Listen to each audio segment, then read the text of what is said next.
Everybody's seen these. I'm glad we're not speaking German memes. I think they're pretty hilarious, but they're seriously off the mark. Creating this video to explain to you all why I think this this narrative is misguided. It's based upon information partly about because what Patton had said in regards to fighting the wrong enemy in World War II, but also it makes the assumption that if Hitler had won World War II, that the degeneracy that we're seeing in the West right now would not have taken place. And I contend that it was the rise of the Nazis in Germany that caused this plague to spread from Germany to the West, and this video will explain that. So this excerpt is from a video called Demoralization, What Yuri Bezmenov Didn't Tell You. It's from a channel called Academic Agent, and he does a very good job of explaining what the cause of the current state of affairs in the West is. Many people think that it was Soviet demoralization. That couldn't be further from the fact. Although the Soviet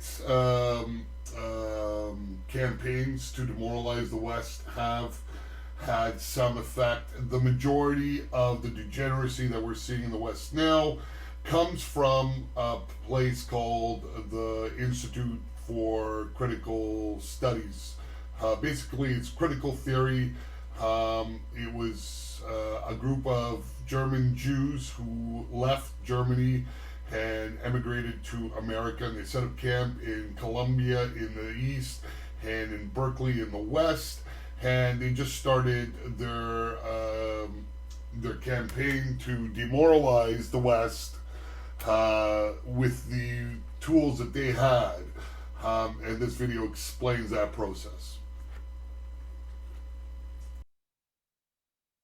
Okay, so what's wrong with the story Yuri Bezmenov tells? I will explain. But before I do so, let me note that in this video I'm going to be using very mainstream sources, by which I mean left-wing journals and Wikipedia entries, in order to show that there is no aspect of what I'm telling you that could be described as conspiracy theory. This is all completely open information, freely available to anyone with access to Google. Okay.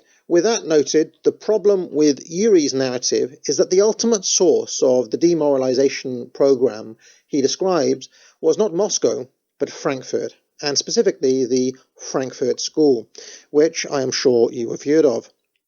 It included a group of radical thinkers, including Theodor Adorno, Max Horkheimer, Erich Fromm, and Herbert Marcuse. The Institute for Social Research at Goethe University in Frankfurt was set up in 1923 by the Marxist Karl Grunberg. It was bankrolled by the son of a German millionaire grain merchant.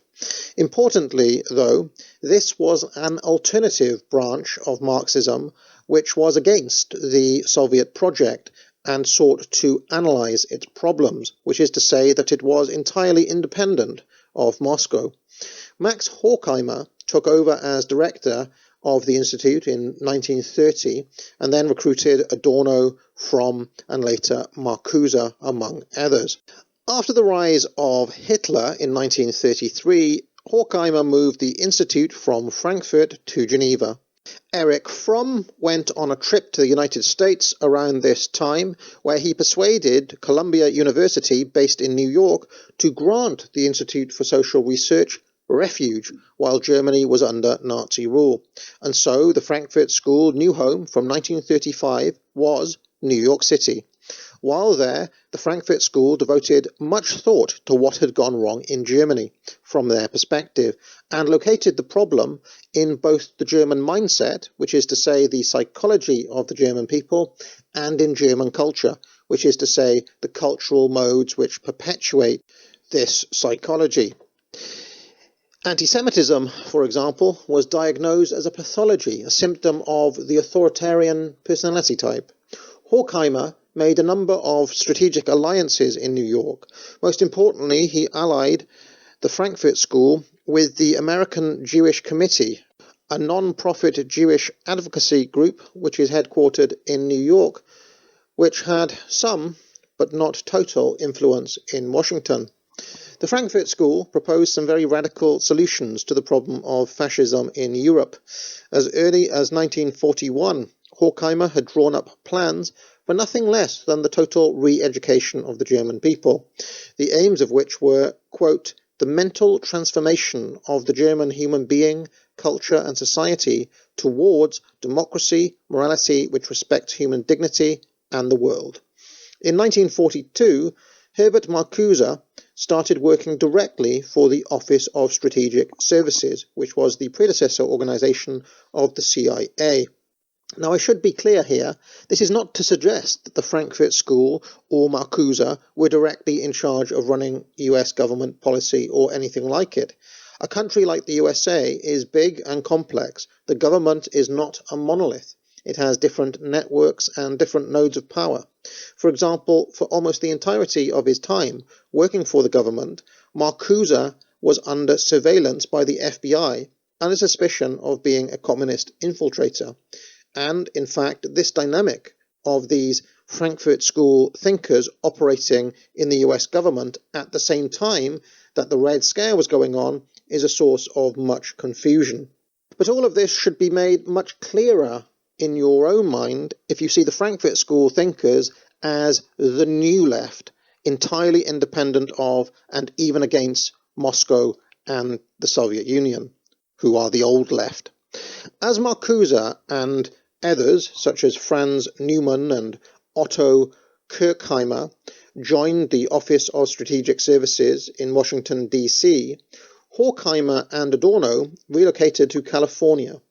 Horkheimer had been appointed as director of the scientific division of the American Jewish Committee, and it was in this capacity he started his 5 studies in prejudice and the aforementioned research into the authoritarian personality type.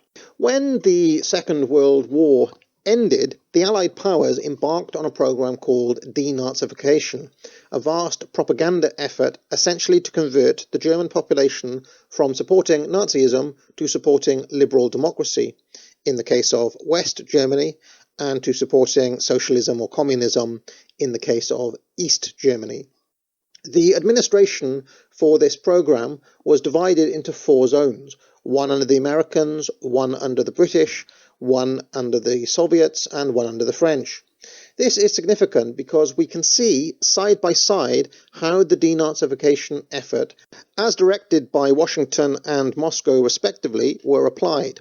Note that Horkheimer's plan to completely re-educate and remold the German mindset from the ground up, or I should say from the top down, was here effectively adopted as the official policy of the US federal government. In order to achieve their aims, General Eisenhower set up the Institute on Re-Education of the Axis countries, stating, "Only an inflexible long-term occupation authority will be able to lead the Germans to a fundamental revision of their recent political philosophy." This was under the auspices of the Psychological Warfare Division of the Supreme Headquarters Allied Expeditionary Force. Now, if the phrase psychological warfare sounds familiar to you, perhaps it is because our old friend Yuri Bezmenov uses it to describe the 4-stage process of demoralization and subversion. Now, in practice, the Americans faced 2 quite separate problems here. The first was the very practical problem that if they arrested anyone who would work for the Nazi Party or the German government in any capacity at all, it would result in having to process over 35 million people. The second was the more intangible issue of the everyday thoughts and beliefs of the German people. The logistical nightmare of the first problem led the US Army to declare that most German people had simply been brainwashed by Nazi propaganda, so efforts were intensified on the second problem. The US Army seized 37 German newspapers, 6 radio stations, 314 theatres, 642 cinemas, 101 magazines, 237 book publishers, and 7,384 book dealers and printers. Over 30,000 books were banned. All copies of these books were confiscated and destroyed. The representative of the military directorate admitted that the order was in principle no different from the Nazi book burnings. Remember, always accuse your enemy of that which you are guilty yourself. Now, although in the short term only high-ranking Nazis were individually punished and most Germans were not, under the logic that they had been brainwashed, in the longer term, the official policy of the American denazification program was to get Germans to accept collective responsibility for what had happened, including posters which showed atrocities and said things like, "This is your fault," and "These atrocities, your fault." And this is chiefly where the Frankfurt School's work on fascism being some sort of inborn psychological trait of the German mindset started to take root as official policy. In Fascism, the Career of a Concept, Paul Gottfried chronicles how the definition of fascism, or the authoritarian personality type, expanded far beyond the specific atrocities of the Nazis and came to be seen as something endemic in German culture and history as a whole, even going so far as to implicate Christianity itself. Sidney Bernstein, the chief of the Psychological Warfare Division in 1946, said, "The aim of this program was to shake and humiliate the Germans and prove to them, beyond any possible challenge, that these German crimes against humanity were committed and that the German people, and not just the Nazis and the SS, bore responsibility." In fact, America forced Germany through all four stages of the process that Yuri Bezmenov describes, and by the 1970s had been largely successful. Certainly, if you look at Germany today, you can see just how successful they were. I think it's notable that most of the support for the AfD, for example, which is the far-right group, or the so-called far-right group in Germany, is in East Germany, not in West Germany. In contrast, the Soviets, in their denazification efforts, did practically none of this. They were much more brutal and much less sophisticated in their methods, simply sending former Nazis to the Gulag, and their propaganda efforts were focused much more squarely on getting Germans to accept socialism and remove anti-socialist sentiment, rather than to renounce their entire history and culture and accept responsibility collectively for Nazi atrocities. You can see how different the approach was from the American effort, just from these few details. Now, at the top level, successive American governments came to lose interest in the denazification program as they became more embroiled in the Cold War. In 1949, Horkheimer and Adorno returned to Frankfurt and re-established the Institute of Social Research. Around this time, the US formally handed over control of the process to the Germans, who would now be responsible for their own re-education. Now, it strikes me that since this time, since 1949, 1950, the institutions and processes that were set up in the direct aftermath of World War II continued largely unchecked. The definition of fascism didn't stop with the German people or with German culture. Over time, it expanded to include European culture as a whole, British culture, and indeed American culture. No one person needed to be in charge of this. It worked almost by itself. As Frankfurt School type thought came to dominate Western universities in the 1960s and onwards, not as the result of infiltration from Moscow, but as a form of continuation from systems, institutions, and programs that had been set up by the Frankfurt School and their allies in the 1940s. If the original sin of the Germans was to be the Holocaust, each other country would find its own original sin. In Britain, it was the empire and colonialism. In America, it was slavery and racism. Now, in 2020, all of these things have coalesced into one unifying concept called whiteness. And for the re-education program finally to be completed, of course, the symbols of these things must be destroyed, or else the new mindset cannot take root. In other words, the denazification program never ended. It only expanded itself to include more and more things under the definition of fascism. That's why Antifa see themselves as fighting fascism. So now you know what Yuri didn't tell you. So there you have it in a succinct video. Our friends over Academic Agent explained why the problems that the West is experiencing right now, they originated in Germany, yes, but they had fled. The people who brought you these problems, who created these problems, they had fled Germany right around 1933, and despite what you hear about what the Nazis did about purging such radical extremes in German society, by the time they took power, the Frankfurt School had already fled to the U.S. and set up camp in Columbia and Berkeley. So, the Hitler would have closed the barn door after the horse had gotten out, so to speak. It was too late. They had already gotten out. They got ensconced in academia in the West. They fomented this cultural Marxism or critical theory, whatever you want to call it, because critical theory and cultural Marxism is the same thing. They fomented this stuff. They fomented this dissent for decades, like 50, 60 years. And that's why you're seeing it erupt out into larger, broader society now. If Nazi Germany had prevailed in World War II and they had kept control of continental Europe, this would have still happened. And I would argue that it would have happened even earlier than where we're seeing it erupt today. Because the Frankfurt School of scholars, they would have been able to say, see, here, our theories are right. Here's proof. Look at Nazi Germany. Look what they're doing in Europe, right? So, and the subversion wasn't funded by the Soviet Union either. I mean, the Soviets did fund some of the subversion that was going on here. But that was mostly on Hollywood, and that was mostly amongst the unions. And the unions were a delivery system for this critical theory. But that's another video that I'll make. I'll probably post on June the 6th to further this conversation along and to touch on some of the remarks that Patton, a lot of people cite Patton as, as proof that, if the Germans had won or if we had defeated the Soviet Union, none of this would be happening. That is incorrect. This would have happened whether or not Germany had managed to defeat the Soviet Union.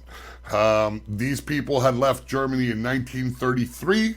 They had set up camp in America, and they started with the aid of the federal government, with the OSS, to fine-tune their work. They practiced on Germany first, and then they perfected their work over the decades here in North America, and then Britain, and then the rest of Europe. So if Hitler had won, it wouldn't make a heck of a difference. It would make a tiny bit of difference.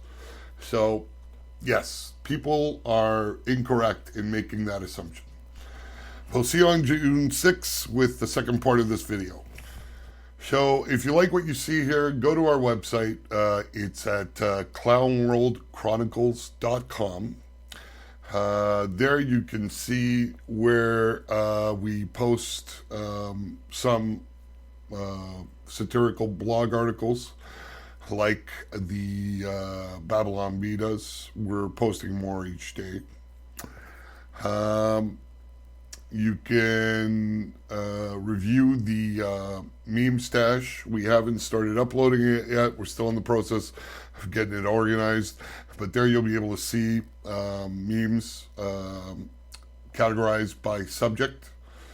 Then you could also check out our store where we have things like mugs and stickers for sale.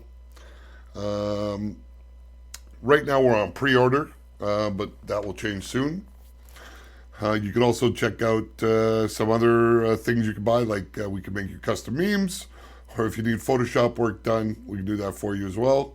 And then you can also check out our plans and pricing page where if you want to contribute to our work, it takes time to create these videos. And so, yeah, you can help support us and we can produce more content for you. So thank you for watching. Like and share this video and feel free to leave a comment.